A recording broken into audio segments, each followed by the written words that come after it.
Oh yeah. Five-star. LSU. I said they ain't ready for the LSU. No, they ain't ready for the LSU, huh?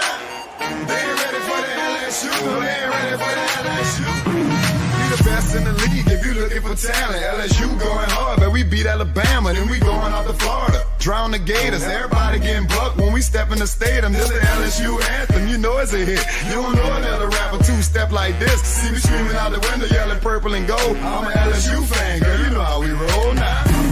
Back and back it on up, hey. Back and back it on up, hey. Back and back it on up, hey. Back and back it on up, hey. Way down in the back. TA, we are live.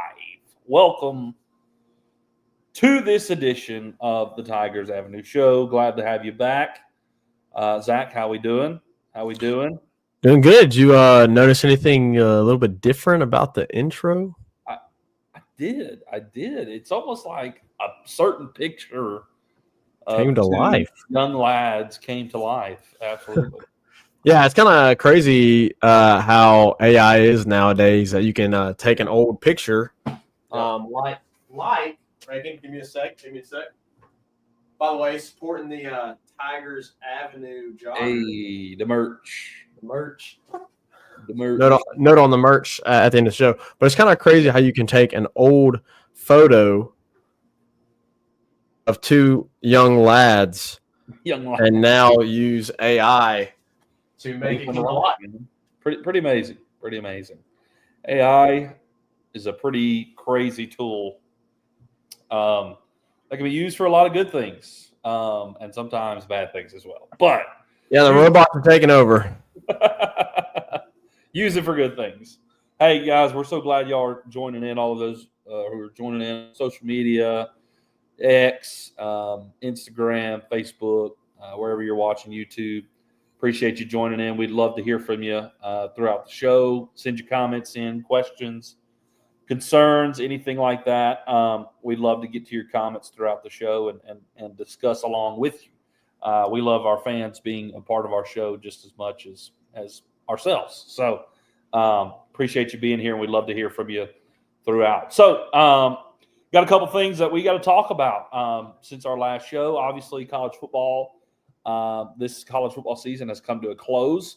So we'll give you kind of our final thoughts on that, and then kind of at the same time look ahead to the next year for LSU. Obviously, this is an LSU podcast. So we'll give you a kind of our thoughts looking ahead. Got to give you a transfer portal update because LSU's landing more transfer portal guys. So I also want to rub something in even more. Just because, oh gosh, yeah, we got to do this. Just I want to rub something in even more about the transfer portal. Anyways, I'll talk about it when we get there because the reality is LSU is doing really, really stinking good at the portal. It's the number one portal class without question. And anyways, we'll talk about that more later. I'll rub something else in then since you're going to rub something in about the transfer portal. I'll do that here. I'll do that here shortly. I think I know what you're talking about, but yes. And then, of course, we'll give you a hoops update. And, man, really, there's the highest of highs and the lowest of lows. Complete opposite of the sides of the spectrum when it comes to both of the basketball teams. It really is. And maybe we need to talk about that a little bit more for the men's side of things. The women's are doing great. They're having a phenomenal season. We'll talk more about that. But shout out to Kim Mulkey, who's literally won 20-plus games every single year of her career as a head coach. Pretty amazing. That's great. Without question. One of the greatest of all time. So, and looking forward to watching this Thursday. Pretty big deal going down Thursday. So we'll talk about that more when we get to the hoops recap and update as well. So with that being said, 2024 wraps up, comes to a close last night. The Ohio State Buckeyes take on the Notre Dame Irish, and the Buckeyes took care of business. Let's just say that. I never thought that this game was going to be particularly close. I thought that Ohio State was going to win this game by 10-plus points, and they did. And I think it could have been by a lot more if they really, really wanted it to be. They take the W home. What was it, 34-23, winning by 11 points. Halfway through the third quarter, it was 31-7. Notre Dame had a little bit of a spurt, but here's the real deal. After Notre Dame had scored and made it, I think, 31-15, Ohio State was knocking on the door again, and had not Emeka Egbuka, whatever you say his name is, had he not fumbled that ball, the game would not even look as close as it really was last night. The score would not reflect what it looks like. I mean, go look at the box score. Go look at the stats. Yeah. It was really just it wasn't a close game. Obviously, Zach, Notre Dame opens the game with a very efficient, time-consuming, punch you in the mouth, 18-play, almost 10-minute drive. And, man, I'm sitting there watching like, dang, like, it'd be nice to have Mike Denbrock back. So I do love Joe Sloan. That's not a slight on Joe Sloan, but dude, Mike Denbrock's a good OC. Yes, he really is. He's been doing it for this long for a reason. And maybe LSU should have chalked up the money and paid him. But hey, tip of the cap to Mike Denbrock. He's really, really good. But look, after that, Ohio State did what Ohio State did. They scored 31 unanswered points, and the game was pretty much wrapped up from there. So that was the college football championship in a nutshell. Also, why in the world did Notre Dame not learn from Texas to kind of bubble coverage Jeremiah Smith? What on God's green earth are they doing? Single coverage Jeremiah Smith to seal the deal. I mean, come on, guys. Like, what are we doing? Zach, without a doubt, Jeremiah Smith is the best receiver in college football. He is otherworldly. He is amazing to watch. He's going to be another great Ohio State wide receiver. There's a long list of great Ohio State receivers, and he's going to be among the list that they have. He's phenomenal. He is amazing. Anyways. Him and Ryan Williams, I mean, I don't know if you can find a better two wide receivers in college football. I honestly think Jeremiah Smith's better, but you are right. Ryan Williams is amazing too. Yeah, I would agree. I would agree with that assessment. I think Jeremiah Smith has a slight edge. As a true freshman, he looks like he is. He looks like why am I drawing a blank? Marvin Harrison in his senior year. He looks better than Marvin Harrison did in his senior year at Ohio State, his freshman year. He's amazing. He's going to be a problem for the next few years. Thank God they're having to replace their quarterback in this season. So if not, that'd be he's amazing. Anyways, that's kind of how the college football season comes to a close. The national championship, Ohio State Buckeyes. Congratulations to the Buckeyes. I hate your guts. So anytime you play LSU, you lose to LSU. That's what I have to say about that. But anyways, it was also really good to see Notre Dame lose because I was definitely cheering for Notre Dame to lose.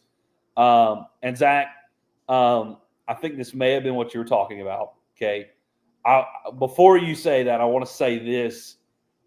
The reason that that I hate Notre Dame and loathe Notre Dame is not because we hired their coach and their fans have griped and yang for forever how long it's been. The last several years. The last several years, Notre Dame fans have been very insecure and have been trying to validate themselves, saying, "Oh, Brian Kelly, that was a good thing for us, and we can do without him. We're glad to have Marcus Freeman." Here's the deal: I like Marcus Freeman a lot. In fact, if Brian Kelly were to retire today, I would want Marcus Freeman on our coaching list in the search. I like him a lot, actually. In fact, when Ryan Day steps aside, if Marcus Freeman is still around, you better, if you're Ohio State, you better throw the bank at that alumni to get Marcus Freeman to come to Columbus, Ohio. Anyways, yeah. I would want him as an LSU coach. I like him a lot. Yeah. So it has nothing to do with the coaching change, Notre Dame fans. It has everything to do with that we were absolutely robbed playing Notre Dame in a bowl game. What was it, 2015, Zach? 2015, 2016, somewhere in there. And when Jarrett Lee clearly broke the plane with a touchdown, and they said no touchdown. They reviewed it. Play stands. I really don't. Zach, I know you have that clip somewhere, that picture. But I felt like it was very obvious that Jarrett Lee scored a touchdown on that play, and we would have won that bowl game. But we lost it thanks to Brian Kelly and the Notre Dame Irish. So I loathe Notre Dame for that reason, and also just I don't know. There's something about Notre Dame that I don't like. So, and I mean, maybe a little bit about the fact that these fans have been whining and crying for however long. Just a little bit. I like that they lost. So, anyways, Zach, that's kind of my thoughts on how last night's game went and who I was cheering for. What was your take on the kind of the wrap up of college football, the ending of things? Maybe what was your opinion on the 12-team playoff and how that played out? What are some changes also that probably needs to come to that? I like the 12-team playoff. I really do. I think it gives more teams an opportunity to compete for a national championship. And as we saw, 8 and 7 seed were the teams that made it to the national championship. So that point right there just proves that it's worth it, right? The 1 and 2 seeds, the top 4 seeds, all lost, right? Yep. So that point proves that an expanded playoff was necessary. The thing that I definitely want to see change is the seeding. I think the seeding was a little lackluster. I think like Penn State is a team who had a really, really easy, almost walk-in to the championship potential with their seeding and with their draw. Obviously, we know Notre Dame upset those things, but Penn State had a very successful draw, whereas Oregon had to replay Ohio State, who was as a 1 seed. So, I think the seeding could have been a lot better. And then you've got, Arizona State and Boise State that are sitting there waiting, sitting there having buys. And obviously there's a lot of and they both were bounced very easily. So the seeding could be a lot better. I think the committee needs to consider the way that they seed the 12 teams. I think that will be probably a conversation a lot in the national media going forward, and I do think that we could see some changes there as far as how the seeding goes. Because if you really think about it, you probably should have had in the top 4 seeds, Oregon, Georgia, Ohio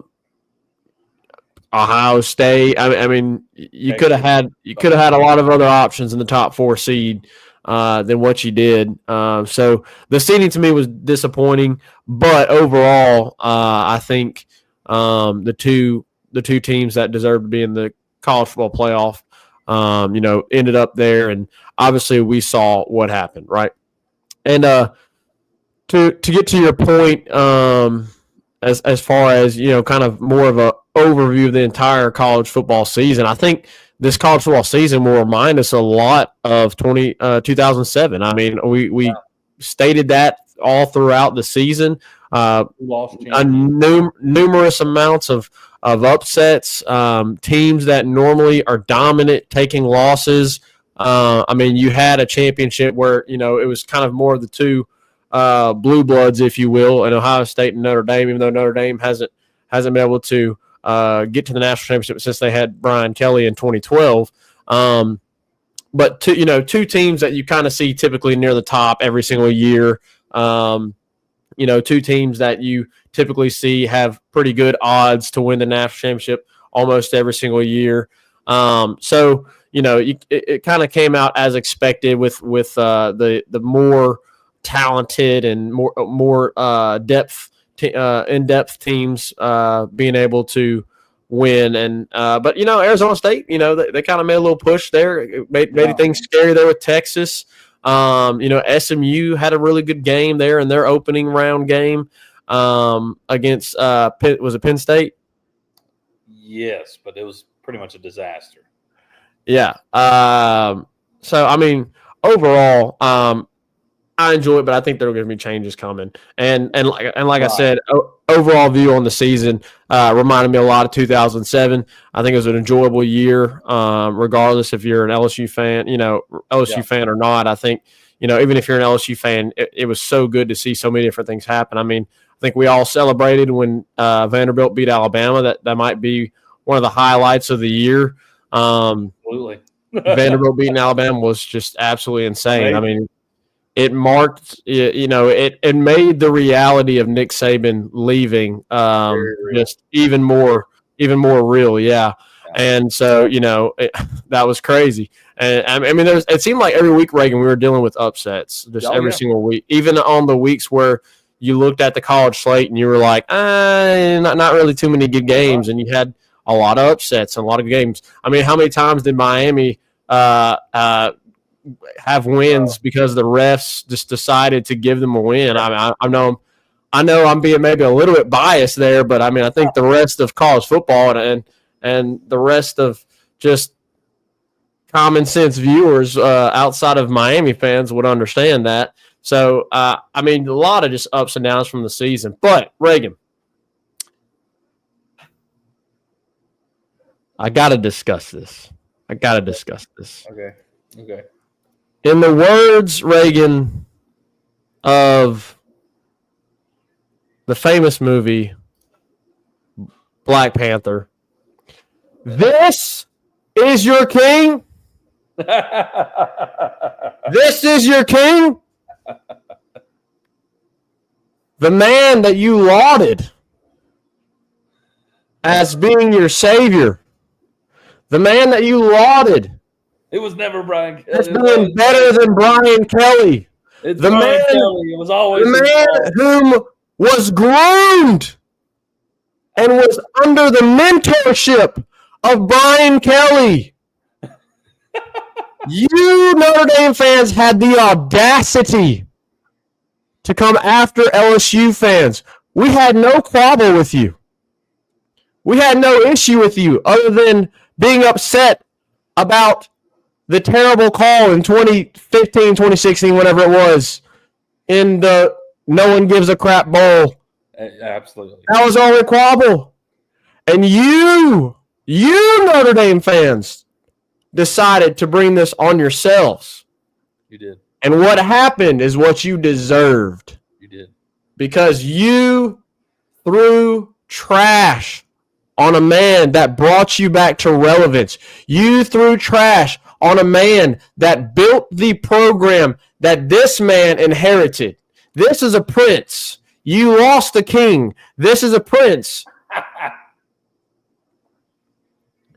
Am I saying that I do not believe that this man will have success or be a good coach? Obviously not, because he has had success. And as me and you both agree, he is a very good coach. Absolutely. But when you want to throw all the hate at us, guess what? We're going to throw it back. We're going to throw it back at you, buddy. And I'm so happy because everybody was talking about this national championship game, and I told people countless times, Notre Dame is going to get dog walked because they don't have the talent to compete against these top-tier blue bloods like Ohio State, like Georgia, like Clemson in their heyday, like Alabama in their heyday. Congratulations.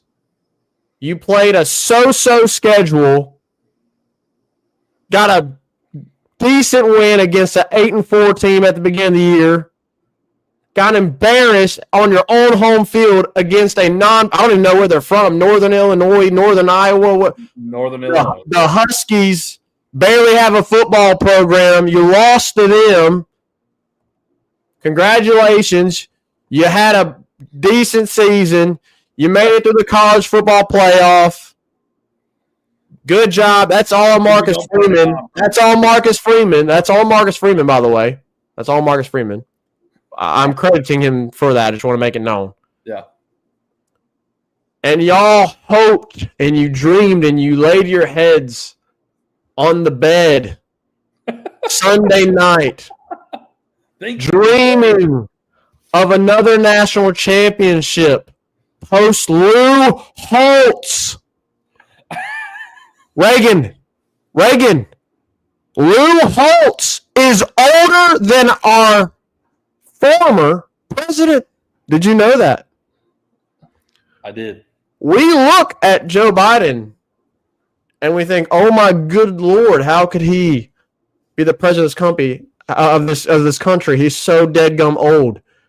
The last time y'all won a deadgum national championship, anything of relevance, Lou Holtz was your head coach.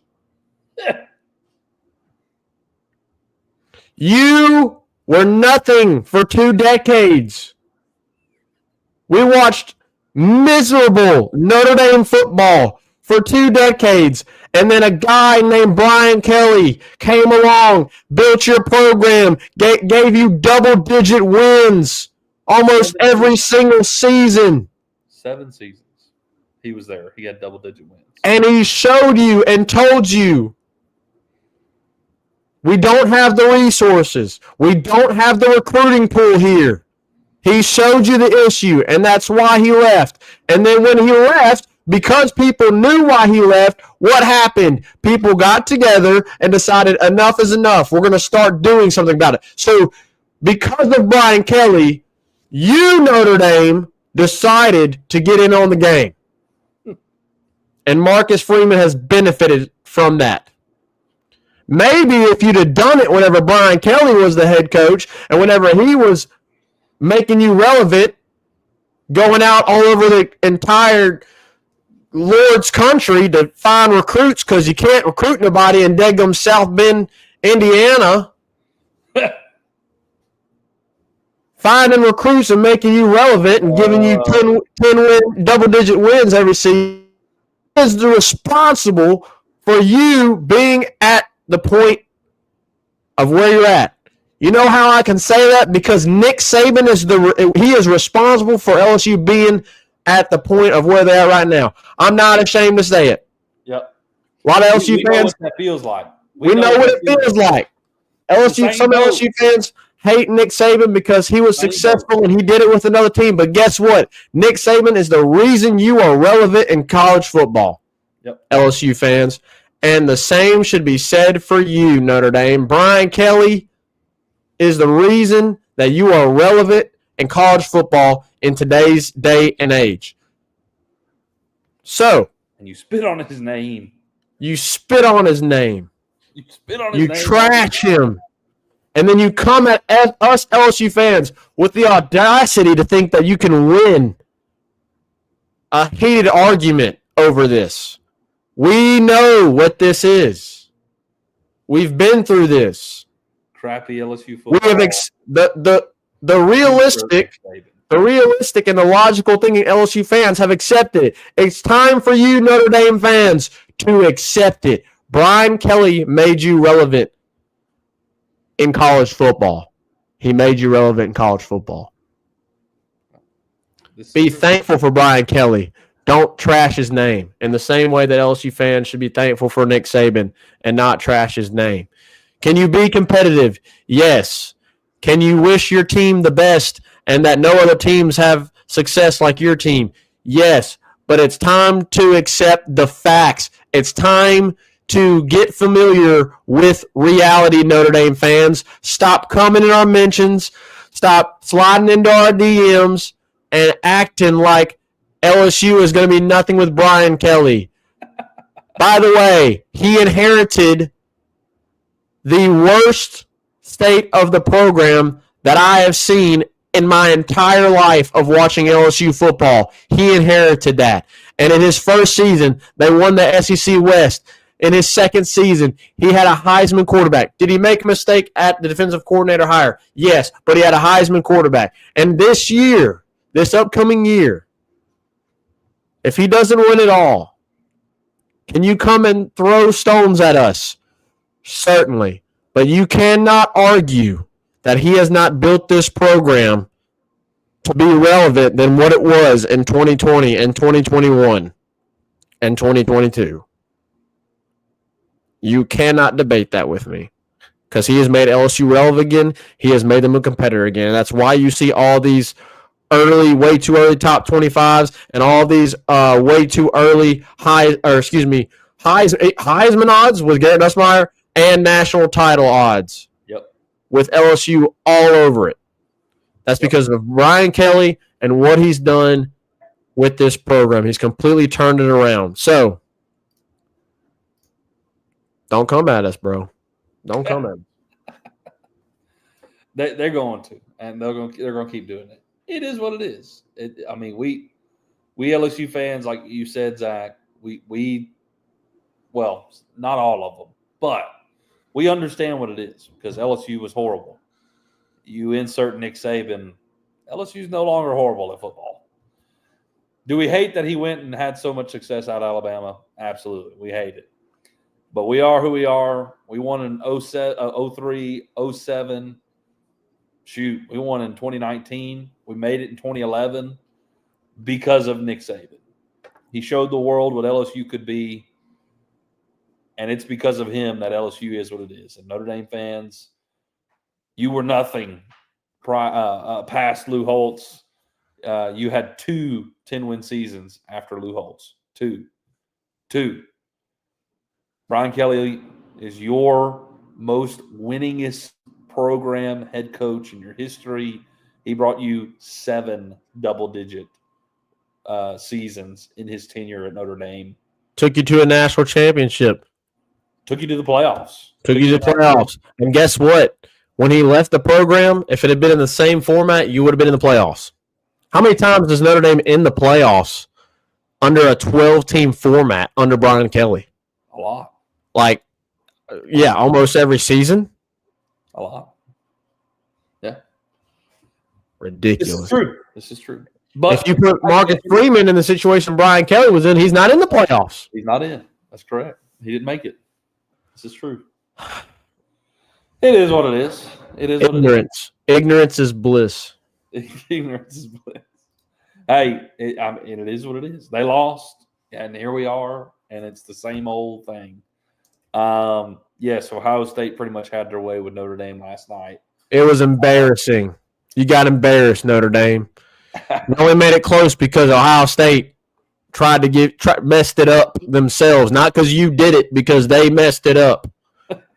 They fumbled. You didn't force fumble. They fumbled. I think they got a little bit lax at 31-7. So, yeah, Quinshon Judkins will forever be in Notre Dame's dreams.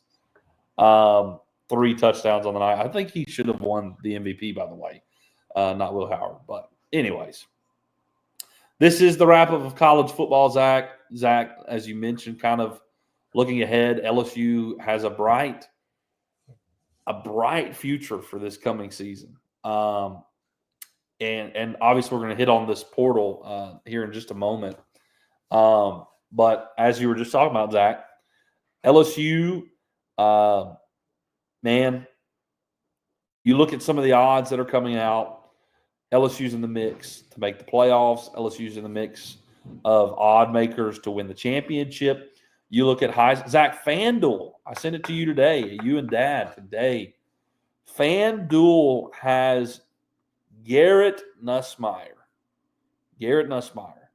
as the best odds to win the Heisman Trophy next year. You are poised to have an excellent season. And it's time for, we can reverse it just a little bit here. It's time for Brian Kelly to deliver a playoff for LSU. We've been through the kinks of the flaws that were in the program as Brian Kelly made his way and transition in. It's year 4. It's a stacked roster. Returning veteran quarterback. It's time to deliver for the Tigers. And this season, I think maybe expectations were probably a bit too high after losing a Heisman Trophy quarterback and 2 round 1 receivers. Literally the two best rookie receivers this season in Malik Neighbors and Brian Thomas Jr. And Jayden Daniels is going to win Rookie of the Year without question. By the way, Jayden Daniels in the playoffs, baller. He is phenomenal, and he has been the whole season. He has been amazing. He has put himself in the top conversation of I would say top 5 quarterbacks in the league right now. I think you could have that conversation. Certainly the top 10 quarterbacks in the league right now. He's, I think, without question in the top 10. But he's been absolutely phenomenal. He's the runaway Rookie of the Year without question. Zach, I saw a video the other day of when Jayden Daniels transferred from Arizona State to LSU, and some of his former teammates were recording his locker. Yep. Saying, we don't care about him anyways. He was sorry. He was trash. He sucks. Yeah. What a move. Coming to LSU. Had a great first year.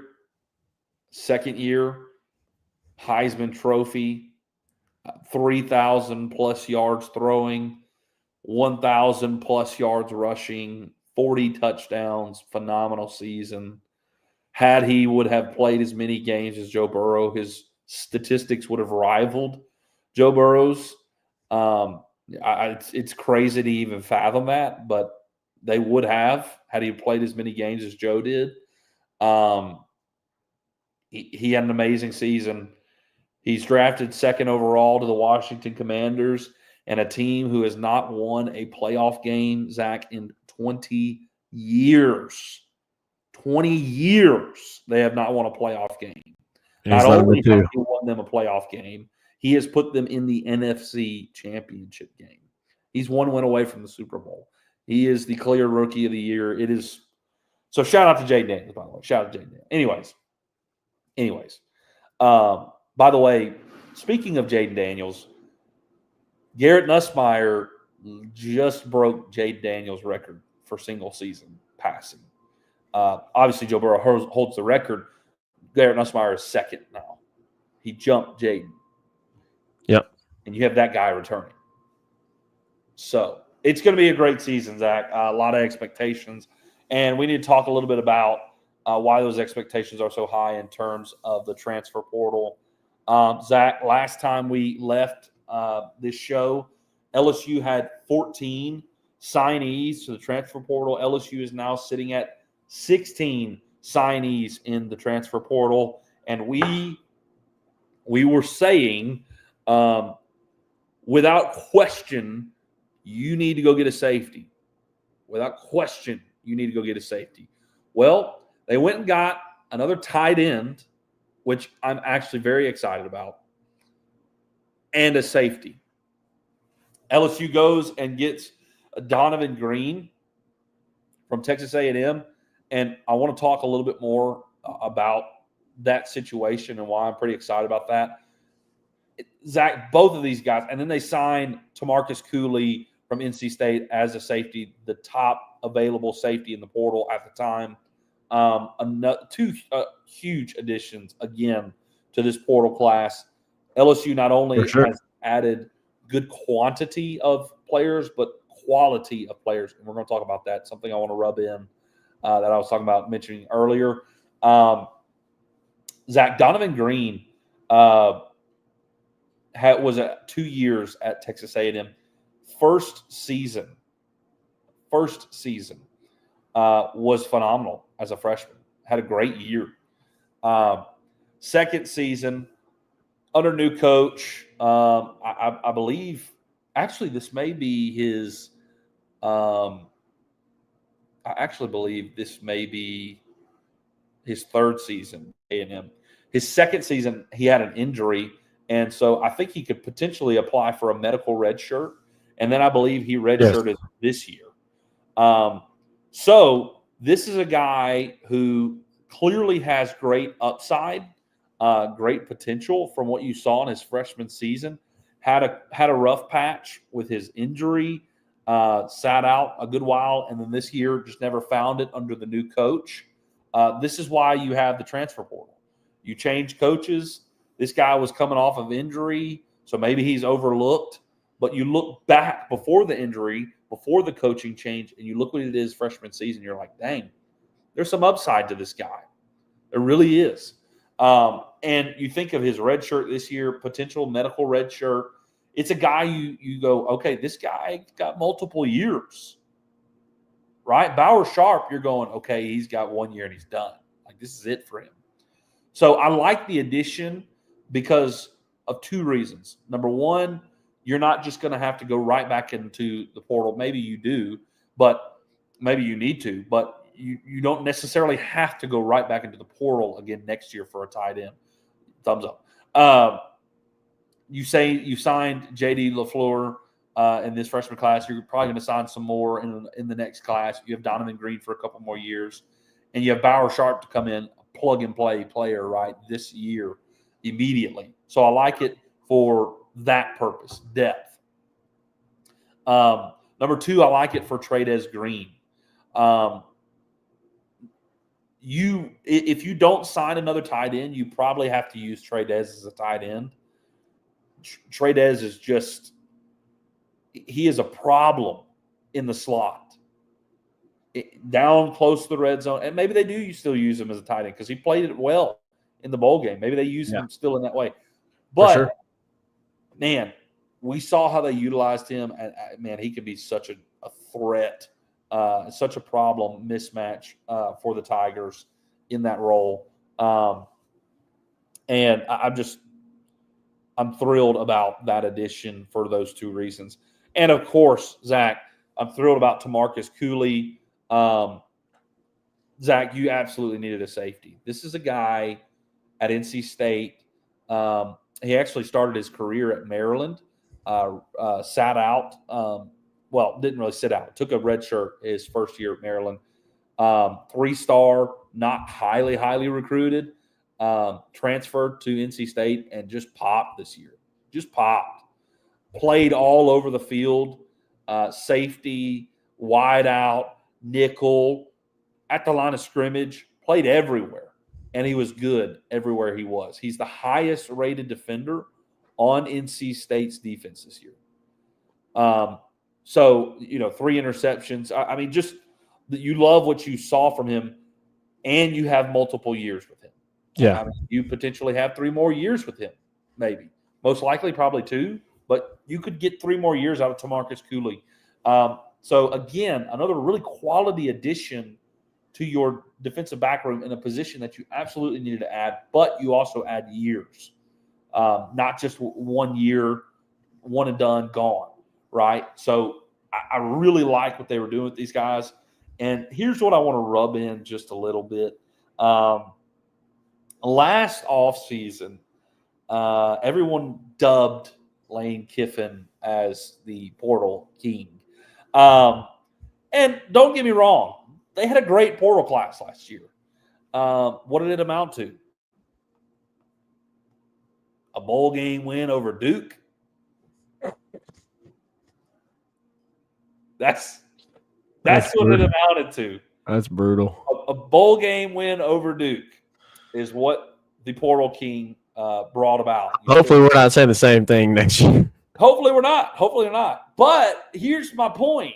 The dude balled out last year in the portal. We saw what happened. It didn't amount to much. This was a player that visited Ole Miss, Marcus Cooley, made his way to LSU, and LSU was the one to bag him. A lot of people were worried he wouldn't make it out of there Oxford. was a lot of people that were worried about that. But when you look at the rating of a particular safety that left LSU and signed with Ole Miss compared to Marcus Cooley, you really like what you got compared to what Ole Miss got at the safety position. Number one, you bagged this guy and also several other guys that Ole Miss wanted a bid at. You shoved Ole Miss into the ground on several players. You stiff-armed them in the face. Not only did you do that, Zach, as it currently sits, because I highlighted this last time, and I want to highlight it just one more time. I love that phrase, quality over quantity. Because as of right now, Ole Miss has 22 transfer portal commits. LSU has 16 portal commits. Yeah. And yet, LSU sits atop of the transfer portal rankings. So, I just keep seeing all of these players' names flood to Ole Miss. We really like to see transfer portal names pop. And, on 3, Hayes Fawcett, right? He posted, it's like, right, bam, right? You look at social media, it's like, oh, man, like another portal commit. Look, guys, you got to do some research on some of these players. Just because they're coming to your team doesn't mean that they're going to be the next greatest whatever Heisman Trophy, which, by the way, we have 2 transfer portal Heisman Trophy winners. But they're not going to be the greatest thing ever always. I can think of one particular receiver that was lauded last year, added to the Ole Miss team that did not do jack squat. Juice Wells. But quantity of players seeing that pop up, Ole Miss, all the time it's not always a great thing. It's not always a great thing to just be adding. Sometimes you have to go, why is this guy in the portal? And sometimes they're not getting play time for a reason. So, with that being said, I will always take quality over quantity for Ole Miss and the transfer portal. I like what we've done compared to Ole Miss. I hate Ole Miss with a passion. I think as of right now, Ole Miss is the team I hate the absolute most in all of college football, bar none, by far. Now that Nick Saban's out of the picture, I'm like, okay, Alabama is just like everybody else. Moving on. Ole Miss, Zach, we've grown up with them. I loathe them. I want everything negative to happen to them. And it just feels so sweet that after their number one transfer portal rankings and the destiny season that they won a bowl game against Duke. And here is LSU sitting atop the transfer portal ranking. How sweet it is to be better than you. It's just great. And not to throw salt in the wound, but we also beat Ole Miss this year during their season of destiny. And we went 8-4. So yeah, we were garbage, and you still lost us. God, it feels so good. Anyways. So maybe Zach, maybe we see, maybe we see more. Look, as of right now, talking about the transfer portal, just to kind of wrap that up, and then we'll move on. Zach, we'll take a break, and then we'll move on to hoops to kind of close out this section. Yeah. As of right now, Zach, you sit above 85 players. So here's what I'm telling you. Come springtime, portal window, expect more players to hit. Okay, you're going to see more players leave LSU because you got to meet the 85 player scholarship limit. So we'll see how that goes. We'll see how that all pans out. But definitely expect springtime portal to see some more motion in terms of LSU. Maybe they add some more as well. We'll see. But, man, you added in every position of need. You added depth in every position of need, and you also added really quality players in every position of need in the transfer portal. So really, really, really like in terms of wrapping up college football, transfer portal update. Man, this next season for LSU is poised to be a really, really big season for the Tigers. We really hope they deliver on that. So with that being said, we're going to take a quick break, and we'll talk about the hoops, men's and women's as well right after this. 5-Star Hero, your intro and outro music for the Tigers Avenue show. They ain't ready for that LSU. Go check out all his other music on all the major platforms. Don't forget to follow him on Instagram at Saints Anthem and at Twitter at One Nation Doty. Don't forget to check out his Facebook page for all his Saints and LSU merchandise. Can't get any better than Sarah Klein Stevens, attorney at law. Her firm focuses on the needs of the elderly and maintaining their dignity throughout the process. Here for you, here for your family. Sarah Klein Stevens, attorney at law. Right back at it here in the Tigers Avenue show to wrap things up. Zach, one more quick note, and then we'll get on to hoops. By the way, we talked about Nick Saban earlier in this show, and I think this is a totally relevant comment based on our whole conversation. Ryan Clark's show, The Pivot. Ryan Clark hosted Nick Saban on his show, and Nick Saban said, and I quote to Ryan Clark, that leaving LSU was professionally his biggest mistake. So LSU fans, give respect where respect is due. He's the greatest coach of all time, and he made you what you are today. So, Zach, with that being said, women's hoops, speaking of great coaches, Kim Mulkey and this women's basketball team, Zach, I think you may be muted. It's 20-0, and they got a big one this Thursday. Yeah. Zach, tell me about this women's basketball team just dominant win pretty much against Florida. Yeah. Last game. Started out a little slow. Yeah. Obviously, they struggled a little bit with Vanderbilt as well. But when LSU has to deliver, they do.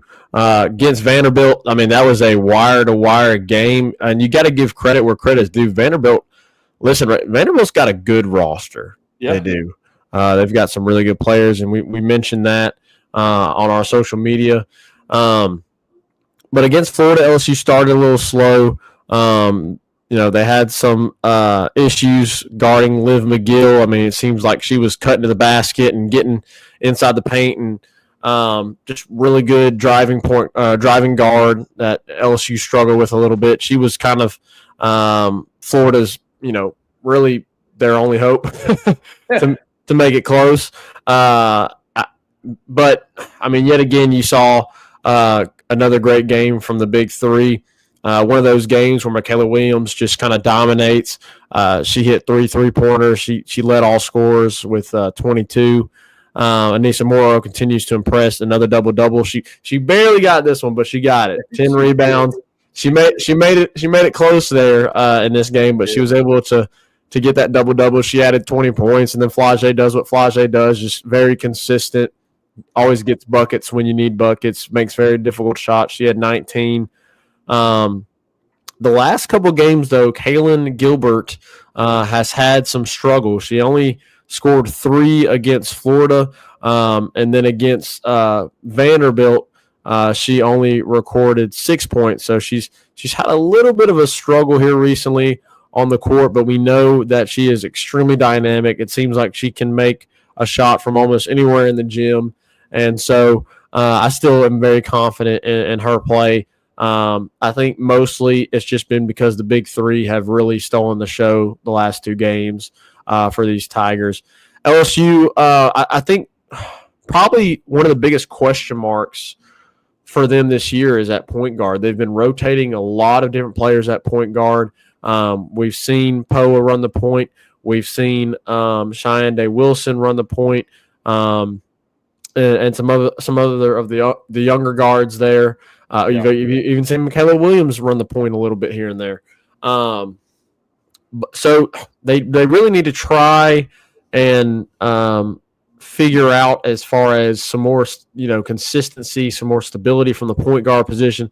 And then the other big opposite of Anissa Morrow, haven't really found a lot of consistency there. Samaya Smith, who obviously still recovering and coming off of the ACL tear from last year. Jersey Wolfenbarger has given you some good minutes, but just not an extreme scoring threat. So, there's definitely potential there, but LSU does have some question marks. The good news is, though, that, when you have the big three playing like they've been playing this entire year, you're gonna be able to win any ball game, and that's what they've done. They've won every ball game this year, 20-0. Kim Mulkey just continues to build this program. She continues to make it a competitive and a team that's going to compete nationally every single year, it seems. And the big test, obviously, is this Thursday. No doubt. What makes it really tough is you got to go on the road to South Carolina. It's obviously going to be your biggest test. But look, South Carolina's had to kind of go through a gauntlet here recently. They had to go play Texas at home. They had to go to Alabama.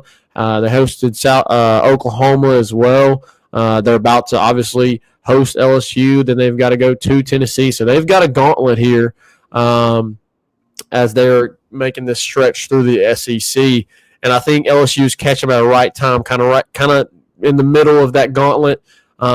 This is, I think, LSU's best opportunity that they've had at South Carolina. I understand a couple of years ago, you obviously, had Angel Reese and were really good. And even last year, you had a really good team. There was just last year, you had a really good starting five, but the depth just was not there at all. There was no depth. And so you were asking a lot of your starting five. And then also there was just so much inconsistency trying to figure out what you were doing with Haley Van Lith at the point. There was just a lot of things last year that didn't really go to plan. And as mentioned, the biggest thing being you didn't really have a whole lot of depth. This year you have more depth. This year you have more players that can come in and step up. Kaylin Gilbert has come in off the bench and given you extremely valuable minutes. Jersey Wolfenbarger is coming off the bench and giving you extremely valuable minutes. The younger guards and Michaela Shepard and Jada Richard, they've given you quality minutes. Obviously, we know what last year Poa can do off the bench defensively and with how good she is drawing charges and creating extra possessions for LSU. Not a huge scoring threat, but she just does a lot of just high basketball IQ plays to keep LSU in a ball game. So I think this is honestly LSU's best shot. And I know that sounds crazy without having Angel Reese, but just all around, you've got, I think, overall just a much more deeper and I think you could argue the talent. I know obviously you don't have Alexis Morris, you don't have Haley Van Lith, you don't have Angel Reese. Those were extremely talented players, but as mentioned before, there's just some issues there, and the depth was lacking. So you've got the depth, you've got the talent, right? You've got the big three, so you're talented with your starters, and you've got players that can come off the bench and can score for you. I mean, LSU has been pretty good this year with bench points, but this is obviously going to be your biggest test of the regular season. So No question. Tim Mulkey has not quite been able to get that monkey off her back. That is the South Carolina Gamecocks. So we'll see if she can pull it off this Thursday night. It's going to be on ESPN, nationally televised on ESPN at 7 p.m. ESPN analytics only gives LSU a 13% chance to win this game. Yeah, it's so really not a lot of hope there for LSU. So I really hope LSU can come out and be competitive. I don't want to say LSU is going to win, but it's just difficult. It's difficult to go into a team's on a home stadium like South Carolina with how good they've been and how dominant they've been with Don Staley, who's a great women's basketball coach. It's going to be extremely difficult for LSU to hold on to that undefeated record. But I mean, shoot, Reagan. I mean, if you beat South Carolina this Thursday night, I mean, we've been complaining about the rankings and how you've kind of been stagnant in the rankings. You beat South Carolina this Thursday night, and you could easily be the number one team in the country, if not take their spot as the number 2 team in the country. I think if you beat South Carolina, you will be one of the top 2 teams ranking-wise in the country. And then it's good. It's also a good thing that even though you're playing South Carolina this Thursday, win or lose, you get to host A&M, who has really struggled this year. They're 9-8. So win or lose, you can get back on track, right? Mentality wise. So man, I'm really gonna be rooting for them. I hope everybody's watching. I think it'll be a largely viewed game with it being at 7 p.m. There's not a whole lot of stuff that goes on at Thursday nights at this time of the year. So it should be well watched and root the Tigers on. For sure. Yeah. Well, in light of all of the greatness around women's basketball and a top 6 matchup this coming Thursday night, it's quite opposite. Top 5 basketball. Top 5 matchup. It's the opposite for men's basketball, and it's not going to get any better. No, which sucks. There's just not enough. The defense is good enough for this team. The offense is not, which is crazy. You really wonder what this team could be with Jalen Reed and Tyrell Ward. Of course, we have no idea what happened with Tyrell Ward. We know what was stated by the team. That he's stepping away for his own personal mental health and would not be with the team. That was a big blow. Jalen Reed blowing his knee out. You think about those were the 2 guys that started with Matt McMahon. They were kind of the rock of his program. Them and maybe Derek Fountain. And they're gone completely from this season. I just think about the role offensively that Jalen Reed would have played and Tyrell Ward. I mean, Tyrell Ward, percentage-wise, was, I believe, the best in the SEC last year from the 3. And you think he's certainly a starter this year if he's with the team. Yeah, he'd be starting over Jai. I agree. That would create even more depth on this team. And Jalen Reed being gone takes away a presence in the paint. I think, again, you're solid defensively. You against Texas A&M, a top 15 team. I think they're ranked number 11 in the country right now. Wade Taylor, their best player, who's probably, at the beginning of the season looking to be like SEC Player of the Year potentially, that type of player, you limited him. And you were tied at half, but your just offense is not good enough to produce enough. You turn over the ball way too much. It is a plague that they cannot get rid of. They just turn the ball over in bunches. Yeah. And Zach, it will be a surprise to me if LSU gets to 5 conference wins. You look at the schedule and it's just really brutal. You obviously just lost A&M, a top 15 team. You got Bama at Bama next, 4th ranked team in the country on Saturday. You got Auburn at home, number 1 team in the nation. Number 1 team in the nation. You got a chance at a team. You get Texas, unranked Texas at home. There's a chance. There's a chance. Well, you really have honestly, Reagan, you have a 6-game stretch where you could legit win all those games. Like, you can win all those games. It's going to be difficult, but you can win all those games. You mentioned Texas. Yeah. Texas. You go to Georgia. You host Ole Miss. Go to Arkansas. Go to Oklahoma. Host South Carolina. You got to win a lot of those. If you could win those games, that'd be huge. I know it's going to be extremely difficult for them. Sounds crazy, but you could win. I'm just being optimistic here. You've got the win versus Arkansas. You could win those 6 games. If you win 6 of those games, you're at 7 wins, right? And then the rest of the way is really brutal. Yeah. And then you have Florida, Tennessee, Mississippi State, Kentucky. I think 7 is the max for this team. Oh yeah. Max. And I honestly would be surprised if they went to 5. Seriously, Georgia is a very good team. Georgia's good. Despite them being unranked, they're a good team, and you have to play them at Georgia. Yeah. You already lost to Ole Miss. I'm just being very honest and transparent here. PMAC is not that big of an advantage.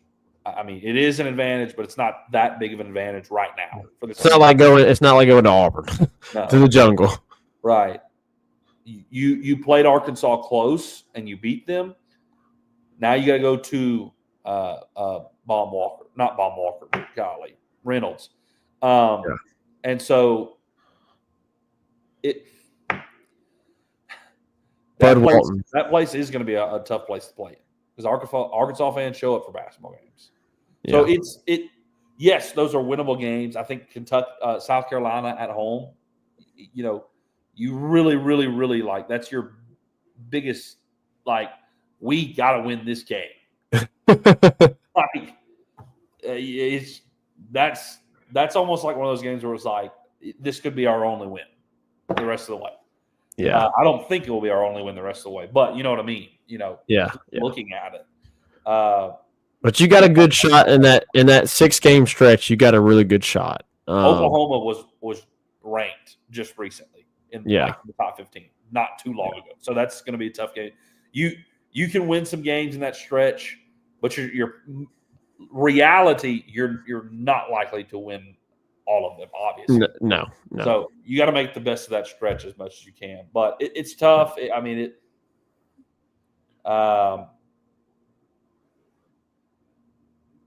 It's tough. I don't know what to say.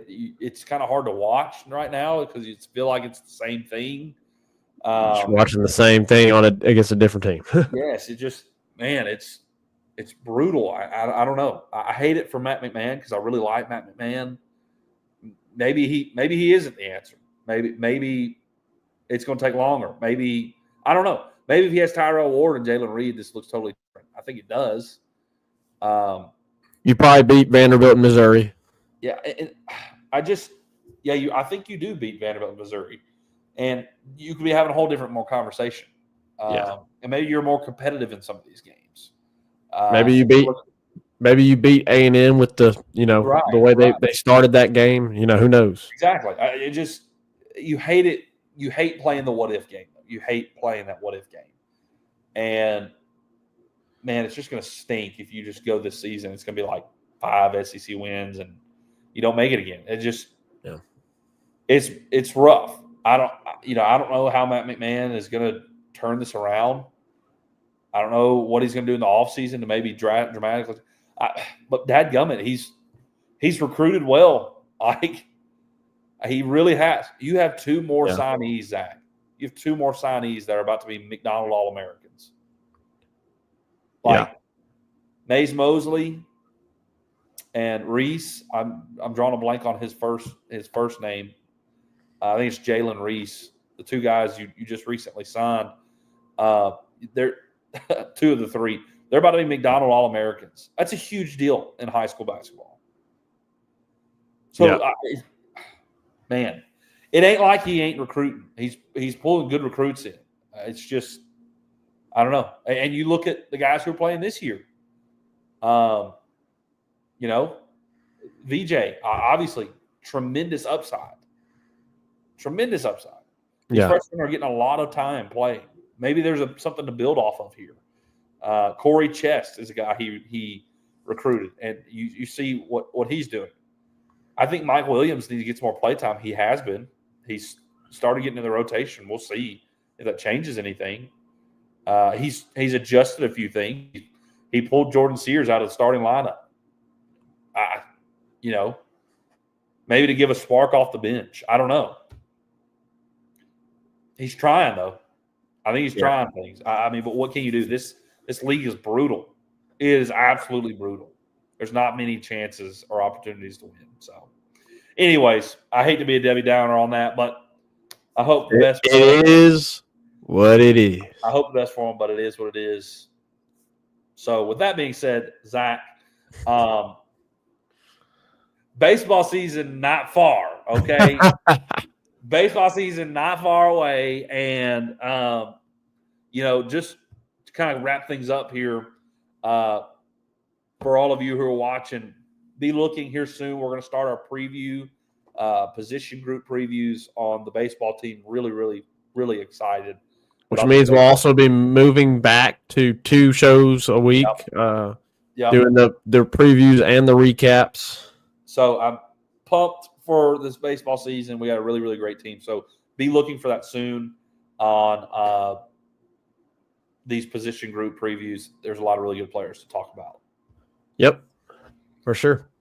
The other big news, Reagan, that we got to mention and kind of really excited about. So I want to share this first because it'll be easier for me to show everybody. So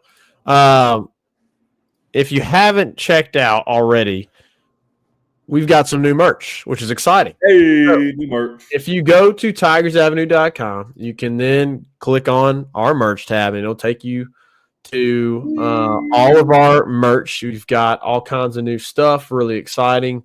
Got new logos, got all these different awesome, really cool sweaters for this time of the year. It's cold this time of the year, man. So all kinds of these really cool looking sweaters that we've got, and just a bunch of new merch. So we're really excited about that. We'll probably be releasing probably a video about that here soon within the next month or so to really feature all the new looks that we got and that we're looking forward to repping. So y'all do us a favor, go to tigersavenue.com, check out our merch.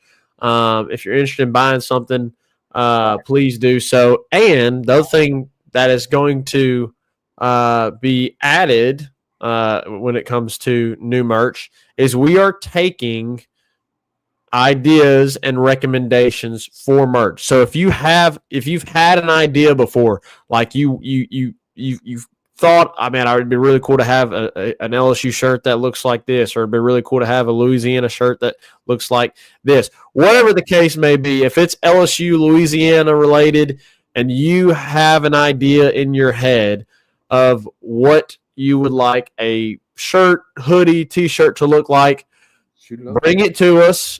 DM us at Tigers Avenue on X or on Facebook, and we would love to try and get that idea done for you so that y'all could try it out, rep our merch. We would love for you to do that. So if you got suggestions or ideas, please hit us up.